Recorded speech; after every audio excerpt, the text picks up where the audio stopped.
Hey guys, welcome back to Millennial Nation. Matt and Mike here. Today we're talking about taxes and the burden it puts on millennials. That's right. We're going to have two questions. What are the burden on taxes now, and what is the new future plan for taxes? Let's do it. Let's bring it on in.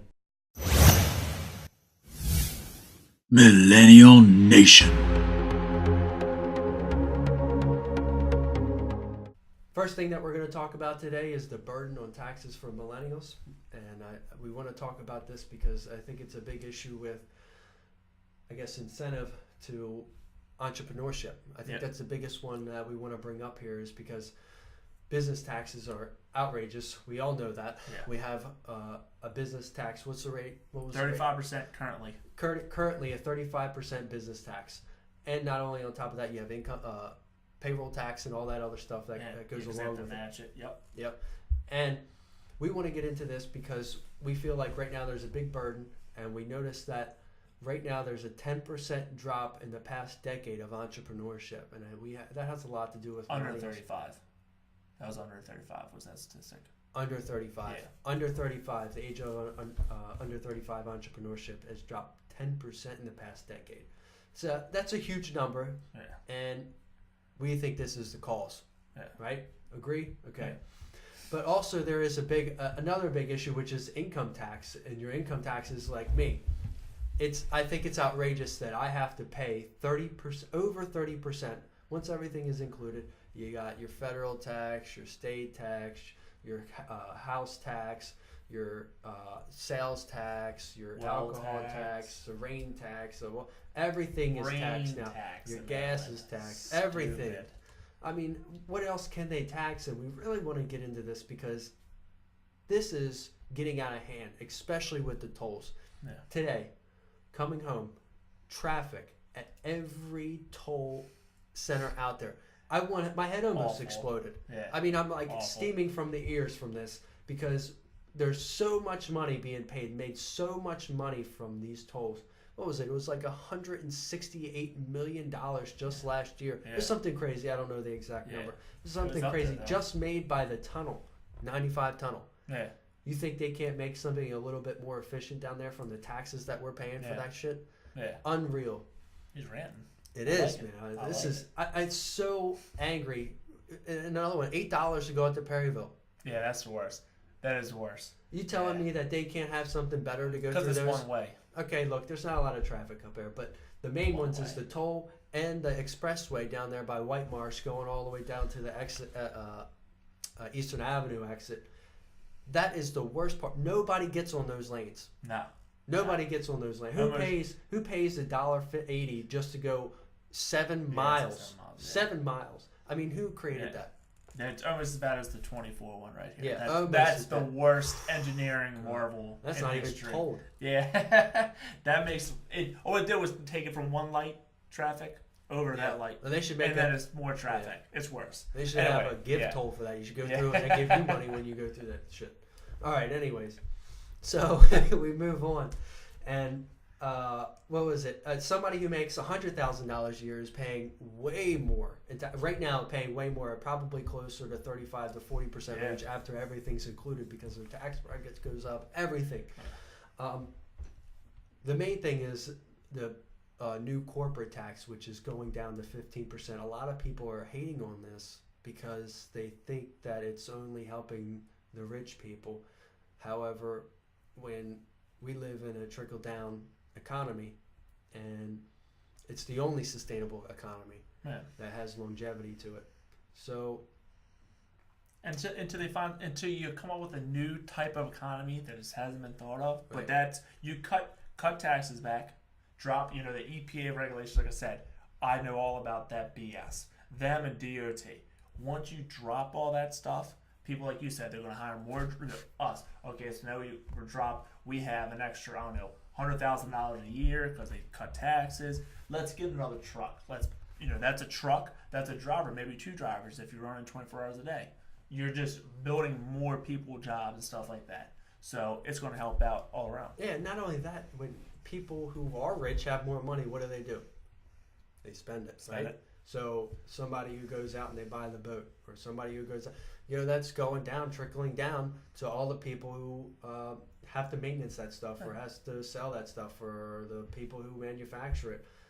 But mainly the thing is that that's going to bring back jobs here, which is going to help millennials a lot. Believe it or not, that when this does go down and companies start coming back to America, that's going to give a lot of job opportunities for millennials, especially millennials who are very non-entrepreneurial, and they are not looking for I want to run a business. They're looking for, I want a good steady job. Yeah. I want to work, which is fine. That's cool. But guess what? You you got to have a job for when you want to do that.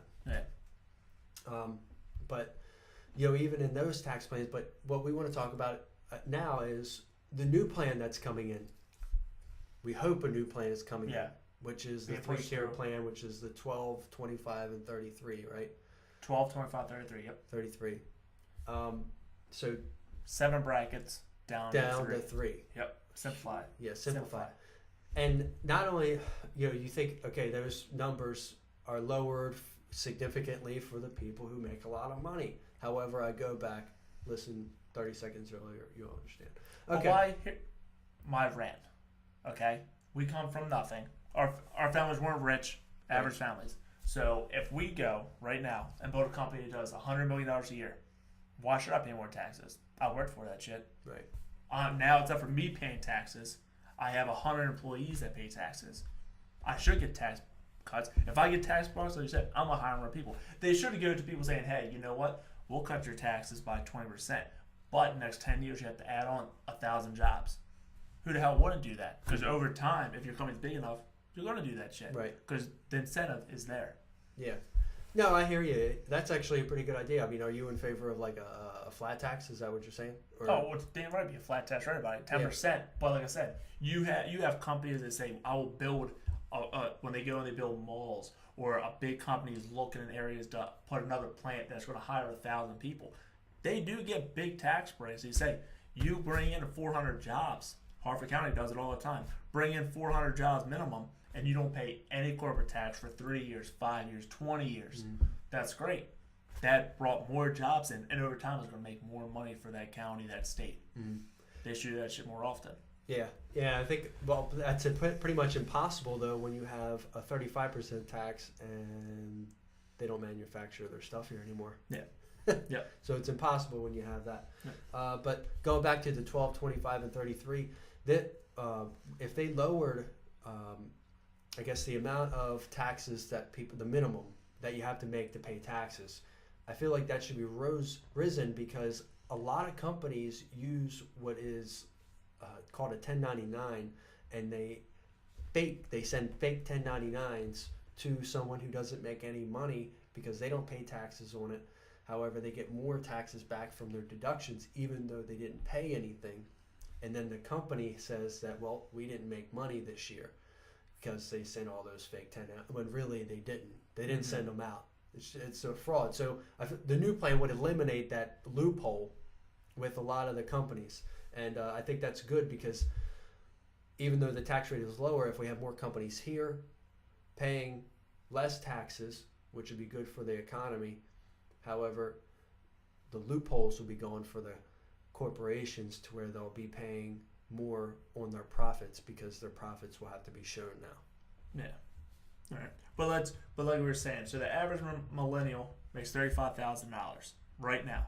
So that will fall into the 12% bracket.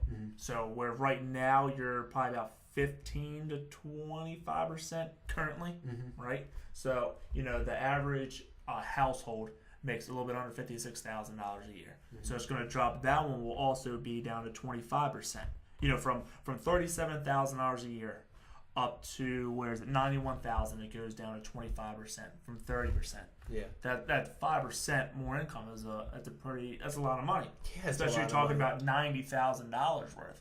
That's great. We live in Maryland, so the average income for household is $69,000, richest state in America. So that right there. Why is that?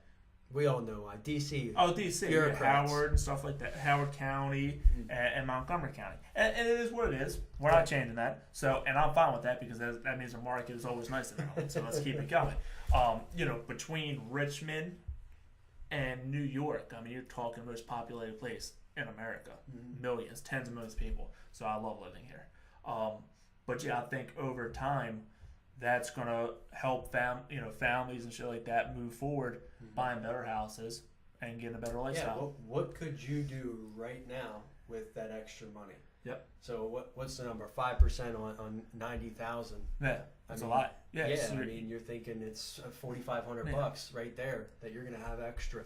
Yep. So what would you do with that? That pays for student loans, shit like that for millennials. That student loan debt is trillions of dollars. It's ridiculous. And we're the ones who got to pay it back slowly, and that holds back a lot of people from building a company, from taking that step, saying, okay, I paid off my debt, let's move forward, build a brand, a company, whatever. Absolutely. And eventually millennials will get there. You saw the average was 35,000. Kind of focusing on that for a minute. It's kind of a little lower right now because some of us are in college, and right now this year is the last year that millennials will be graduating high school. So some of us are actually still in high school, millennial generation. So some of us aren't making any money. So that number is a little lowered. But eventually, we'll have that higher one where what's the average? 55, 60. What taxes does that fall into? Which is the 25%, which is about the same right now.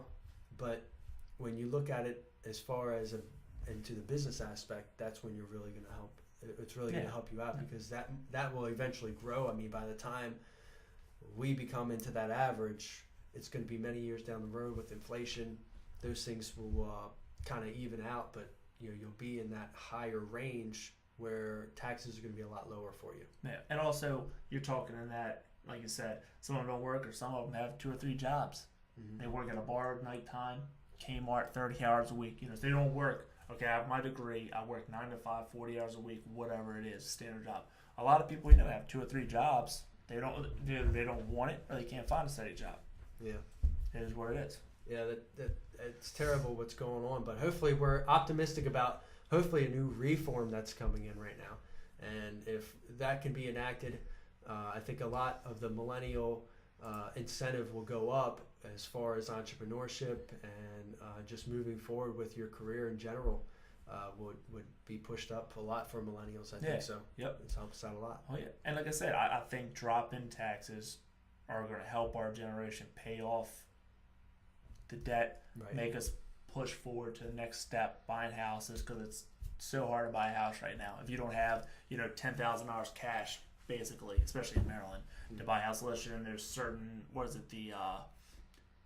is it FDA that you could get 0 down or something like that? You move in one of those loan programs, you get 0 down, but it's only like certain areas you could do that stuff. And it's area you don't want to live out in the middle of nowhere. And that's just for your first home. That doesn't mean once and you have to live there for 5 years too, minimum. Yeah, and that doesn't mean that after your first home you gotta have 15%, 20% down over there. You're not gonna get a loan at all. Yeah, no. I guess we're getting a little off track here with talking about that, but still that's big. But anyway, I hope you guys enjoyed the video. Like us, share us, comment. We really want to hear what you guys think about this. We're kind of diving into it very quickly, and we wanted to see what your thoughts were on the new reform of taxes. Yeah, thanks guys.